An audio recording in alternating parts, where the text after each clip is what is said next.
بسم اللہ الرحمن الرحیم۔ مسائل اور معلومات کے سلسلے کا ایک نیا پروگرام۔ اس سلسلے کے پروگراموں میں کافی عرصے کے بعد آج یہ پروگرام ہو رہا ہے اور اس کا نمبر ہے 62۔ آج ایک سیاسی جماعت اور ایک دینی جماعت کے بارے میں بات کرنی ہے، اور میری مراد جماعت اسلامی پاکستان سے۔ یوں تو جماعت اسلامی صرف پاکستان میں نہیں ہے، بھارت میں بھی ہے، سری لنکا میں بھی ہے، بنگلہ دیش میں بھی ہے،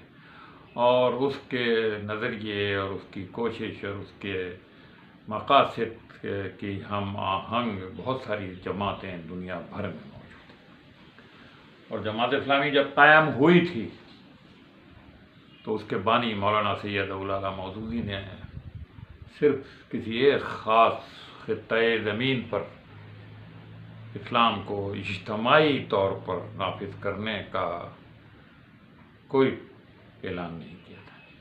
وہ اس پوری زمین پر، اس پوری روئے زمین پر، اس خدا کی اس دھرتی پر، خدا کے دیے ہوئے اس عطیے پر وہ نظام نافذ کرنا چاہتے تھے جو ان سے پہلے بہت سارے لوگ صرف انفرادی زندگی میں، اپنی نجی زندگی میں جھوٹ نہ بولیں، سچ بولیں، نماز پڑھیں، روزے رکھیں، حج کریں، اور بس اسی کو وہ دین سمجھتے تھے۔ اسی لیے علامہ اقبال نے بھی کہا تھا کہ ملا کو جو ہے ہند میں سجدے کی اجازت، ناداں یہ سمجھتا ہے کہ اسلام ہے آزاد۔ ان کے نزدیک اسلام بس اسی طرح آزاد تھا کہ ان چیزوں پر انگریز نے کوئی پابندی نہیں لگائی تھی۔ نماز پڑھیں، روزے رکھیں، اس کی حکومت کے خلاف نہ بولیں، اس کو اقتدار سے ہٹانے کی بات نہ کریں، اس سے یہ مت پوچھیں کہ تم اس سرزمین پر کیوں آئے ہو، تمہارا یہاں کیا کام ہے، تم یہاں کے وسائل کو کس طرح سے اس کا استحصال کر رہے ہو۔ تو یہ ایک طرح کا دین تھا، ایک طرح کا۔ مولانا مودودی نے اس وقت یہ بات کہی کہ ہم اس دین کو اپنی نجی زندگی میں بھی اپنائیں، اس کے اصولوں کے مطابق اپنے گھر میں، اپنی محلے میں، اپنے ذات میں، اپنے خاندان میں اس پر عمل کریں، لیکن اس کے ساتھ ساتھ ہماری ذمہ داری یہ بھی ہے کہ اس کو ہم اللہ کی زمین پر نافذ کریں۔ اس لیے انہوں نے نہ صرف ہندوستان کے مسلمانوں کو جگایا، ساتھ ساتھ غیر مسلموں کو بھی اس کی دعوت دی، اور آج پوری دنیا میں جماعت اسلامی ایک مضبوط منظم جماعت کے طور پہ کام کرتی ہے۔ لازمی بات ہے کہ جب اس طرح کا کوئی نعرہ، اس طرح کی کوئی دعوت دی جائے، بہت سارے لوگوں کے مفادات کو زد پہنچتی تھی، بہت سارے لوگ اپنے طریقے کو پر ایک حملہ تصور کرتے تھے، وہ کہتے تھے یہ کون سا آواز ہے۔ اور خاص طور پر ہمارے وہ علماء جن کو اپنے علم کا بڑا عزام ہے اور جو مدرسوں سے اس زمانے کے فارغ ہوئے تھے، شروع میں انہوں نے اس دعوت سے تعرض نہیں کیا، لیکن جب انہیں محسوس ہوا کہ اس طرح سے ان کی اپنی درگاہوں، ان کی اپنی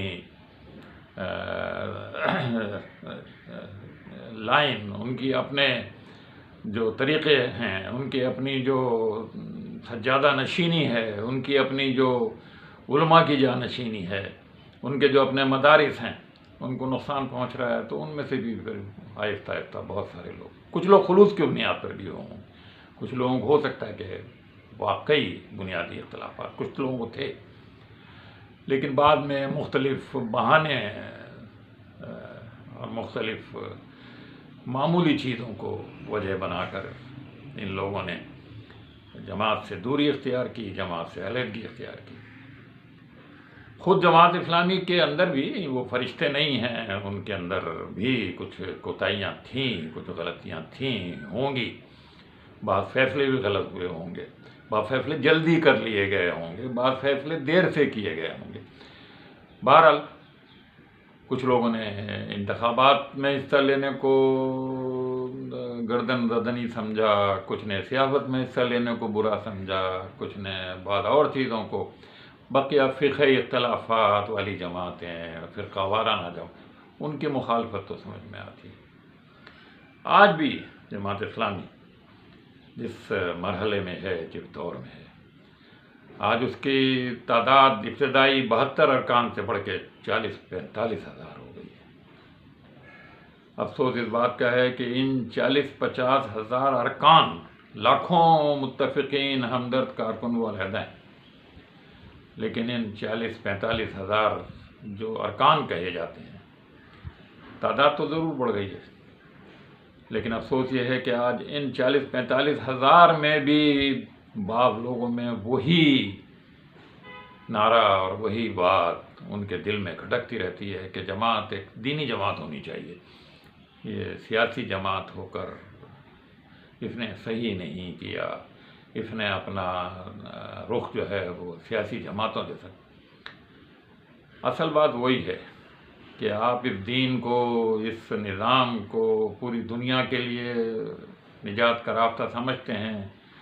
آپ اسی کو اس دنیا میں نظام ڈومینیٹنگ نظام سمجھتے ہیں۔ اگر آپ نہیں سمجھتے تو ٹھیک ہے، آپ گھر بیٹھیے، جس طرح سے اور کچھ جماعتیں تبلیغ کر رہی ہیں آپ بھی کیجیے۔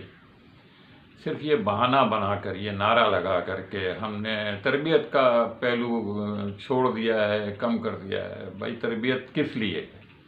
اصلاح معاشرہ کس لیے؟ درس قرآن، درس حدیث، یہ کس لیے؟ اسٹڈی سرکل کس لیے؟ یہ اسی لیے ہیں کہ آپ نہ صرف اپنی ذاتی زندگی کو بدلیں، بلکہ اس نظام کو، جس کو اللہ تعالیٰ نے انسانیت کی فلاح کے لیے بھیجا ہے، پوری دنیا میں، اپنے ملک میں نافذ کریں، اپنے محلے میں نافذ کریں، اپنی ذات پہ نافذ کریں اور پوری دنیا میں نافذ کریں۔ آج افسوس اسی بات کا ہے کہ ان ارکان میں سے بہت بڑی تعداد ایسی ہے جو دور بیٹھ کر تماشا دیکھ رہی ہے، نہ وہ ان کے دھرنوں میں شریک ہوتی ہے، نہ وہ ان کے جلسوں میں شریک ہوتی ہے، گھر بیٹھ کے تنقید اور وہی بات کہ درس قرآن کم ہو گئے، درس حدیث کم۔ ارے بھائی آپ کریں، آپ کو کس نے روکا؟ آپ کو پتہ ہوگا کہ کتنے، اور آپ کو یہ نہیں پتہ کہ اس دنیا میں آج کے جو مسائل ہیں، جو گیس ہے، جو بجلی ہے، جو پانی ہے، جو ٹرانسپورٹ ہے، جو شہری زندگی کے مسائل ہیں، جو کسانوں کے مسائل ہیں، جو مزدوروں کے مسائل ہیں، ان کو آپ حل نہیں کریں گے تو ایک عام آدمی آپ کی دعوت کی طرف کیسے آئے گا؟ آپ کے قریب کیسے آئے گا؟ آپ زندگی کی جن الجھنوں میں وہ آدمی شریک ہے، وہ آدمی مبتلا ہے، آپ اس طرف توجہ نہیں دے رہے، اور آپ کہہ رہے ہیں کہ آپ نماز کی طرف آئیے، روزے۔ بھائی نماز روزہ وہ کر رہا ہے، لیکن اس کے مسائل حل نہیں ہو رہے۔ ان مسائل کے لیے اگر کسی جماعت نے آواز اٹھائی ہے تو آپ کا فرض نہیں ہے کہ آپ وہ لوگ بھی جو ان مسائل پہ چلاتے رہتے ہیں، وہ بھی اپنے مفادات، اپنی تعصبات، اپنی جماعتی وابستگیوں کی وجہ سے کھل کے جماعت کا ساتھ نہیں دیتے ہیں۔ غریب غربا کا یہ حال ہے کہ انہیں یہ پتہ ہی نہیں کہ الخدمت کس کا ادارہ ہے۔ وہاں پہ دوائیں بھی لیتے ہیں، وہاں سے مفت آٹا بھی لیتے ہیں، وہاں سے مفت کیمپ بھی لیتے ہیں، سیلاب میں جب پھنستے ہیں تو وہ الخدمت والے ان کی مدد بھی کر رہے، لیکن بعد میں وہ انہیں پتہ ہی نہیں ہوتا کہ یہ کس نے کیا ہے، بس ہو گیا ہے۔ تو ایسے لوگوں کو بھی بتانے کی ضرورت ہے، اور ان جماعتوں اور جو ان عوام کی فلاح کا نعرہ لگاتی ہیں، انہیں صرف اس وجہ سے دکھ ہو رہا ہے کہ یہ کریڈٹ، بھائی کریڈٹ ڈس کریڈٹ کا مسئلہ نہیں ہے، یہ مسائل آپ کے بھی ہیں، یہ مسائل عوام کے بھی ہیں۔ آپ کیوں اس بات سے گھبراتے ہیں کہ آپ کا حصہ، آپ کے ووٹ جماعت لے جائے گی؟ جماعت کو ووٹ نہیں ملیں گے، ابھی بھی نہیں ملیں گے، 5 سال بعد بھی نہیں ملیں گے۔ ہم اچھی اس طرح کی قوم نہیں ہیں کہ ہم محسنوں کا احسان مانیں۔ ہم ایسے لوگ نہیں ہیں جو ہم پر رحم کرنے والے، ہماری مدد کرنے والے، ایسے لوگوں کو ہم اچھا سمجھیں۔ ہم صرف ایسے لوگوں کو دور دور سے، اور جب موقع ملتا ہے کوئی نہ کوئی بہانہ، کوئی نہ کوئی وجہ دریافت کر کے ہم ایسے لوگوں کا نہ صرف ساتھ نہیں دیتے، بلکہ ہم پھر ان میں برائیاں نکالنا شروع کر دیتے ہیں۔ آج کس جماعت کو اس بات سے تکلیف ہے کہ گیس کا مسئلہ حل نہیں ہو رہا، بجلی کا مسئلہ حل نہیں ہو رہا، ٹرانسپورٹ کا مسئلہ حل نہیں ہو رہا، قرضوں کا مسئلہ حل نہیں ہو رہا؟ غریب غریب تر ہو رہا ہے، امیر امیر تر ہو رہا ہے، لیکن خود ان کی صفوں میں ایسے لوگ موجود ہیں جو اس سب کا سبب ہیں، وہ کیسے پھر آپ کی حمایت کریں گے؟ یہ ساری جماعتیں لوگوں کو بے وقوف بنانے کے لیے، لوگوں کو، ان میں بھی اچھے لوگ ہیں، ان میں بھی ایسے لوگ ہیں جو خلوص کے ساتھ عوام کی بہتری چاہتے ہیں، لیکن یا تو وہ کم ہیں یا ان کی آواز اتنی زوردار نہیں ہے۔ ایسے موقع پر جب کوئی کھڑا ہوا ہے، ایسے موقع پر جب کوئی جانوں کی قربانی دے رہا ہے، ایسے موقع پر جب کوئی اپنے بچوں اور عورتوں کو سڑک پر لے کر آ رہا ہے، آپ کے لیے لے کر آ رہا ہے، آپ چلیں اس کی حمایت نہ کریں، اس میں شریک نہ ہوں، لیکن آپ اس میں برائیاں تو نہ نکالیں اس وجہ سے کہ آپ کے ووٹ مارے جائیں گے۔ یہ اس دور کا المیہ ہے، یہ نہ صرف پاکستان کا المیہ ہے، دنیا بھر میں بھی کچھ اسی طرح سے ہے۔ اللہ تعالیٰ ہماری اصلاح کرے، سارے لوگوں کی اصلاح کرے، اور اگر عذاب ہی کا انتظار ہے کہ یہ ساری چیزیں بڑھتے بڑھتے ایسی ہو جائیں، کچھ لوگ کہتے ہیں یہ کبھی نظام ٹھیک نہیں ہوگا، بھائی نہیں ہو ٹھیک یا نہ ہو، آپ کیا اپنا کردار ادا کر رہے ہیں؟ یعنی یہ بھی ایک طرح سے ان ظالموں کی مدد کر رہے ہوتے ہیں جو یہ کہتے ہیں کہ یہ نظام ٹھیک نہیں ہو سکتا، کبھی نہیں ہو سکتا، یوں نہیں ہو سکتا، وہ نہیں ہو سکتا۔ ہو سکے یا نہ ہو سکے، آپ سے یہ پوچھا جائے گا کہ آپ نے اس نظام کو بدلنے کے لیے کیا کیا۔ آپ سے یہ نہیں پوچھا جائے گا کہ آپ سندھی بولتے تھے کہ اردو بولتے تھے، پنجابی بولتے تھے۔ آپ سے یہ نہیں پوچھا جائے گا آپ اہل حدیث تھے، آپ حنفی تھے، آپ مالکی تھے۔ آپ سے یہ پوچھا جائے گا کہ دنیا میں جب ظلم ہو رہا تھا تو اس ظلم کے خلاف آپ نے آواز بلند کی، آپ کھڑے ہوئے۔ بس اس دن کا انتظار کیجئے،